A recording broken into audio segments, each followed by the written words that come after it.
आणि मी म्हटलं, "मग माझ्या आजूबाजूच्या तिथे महिला करतायत ना, तर त्यांना काहीतरी रोजगार द्यावा." हे तेव्हा डोक्यात आलं, म्हणजे मुंबईत. आणि म्हणून मग मी रिलायन्सच्या घणसोलीच्या मॉलमध्ये गेले, डायरेक्ट होते भेटायला त्या ह्याला. कोणी नाही हां सोबत. मी एकटी गेले आणि त्यांचं जे ऑफिस आहे, सेल्स ऑफिस डिपार्टमेंट, तिथं जाऊन भेटले.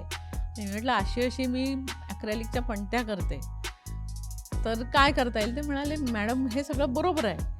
पण तुम्ही ॲक्रेलिकपेक्षा मातीच्या का पणत्या करत नाहीयेत?" मग मातीच्या पणत्या कशा करता येतील? मग मी त्या मातीच्या पणत्या कुठे बनतात? तर सायनला. मग मी सायन कुंभारवाड्यात गेले. तिथे फिरले, सगळं घेतलं सगळं साहित्य आणि त्या घरी येऊन नीट त्याला कलरिंग केलं, सगळं केलं आणि मग घेऊन गेले त्यांच्याकडे. लिटरली मी 20 फेऱ्या मारल्या असतील. रिलायन्सच्या त्या ऑफिसला. ते म्हणायचे, "आज असं करा," उद्या म्हणायचे, "तसं करा." मग ते करता शेवटी त्यांना मी म्हटलं, "मी ऑर्डर घेतल्याशिवाय तुमची जाणार नाही, इथून हलणार नाही. मी तुम्ही सांगाल तेवढ्या फेऱ्या मारणार." मारल्या मी फेऱ्या आणि पहिलीच 1,00,000 पण त्यांची ऑर्डर घेतली त्यांच्याकडे.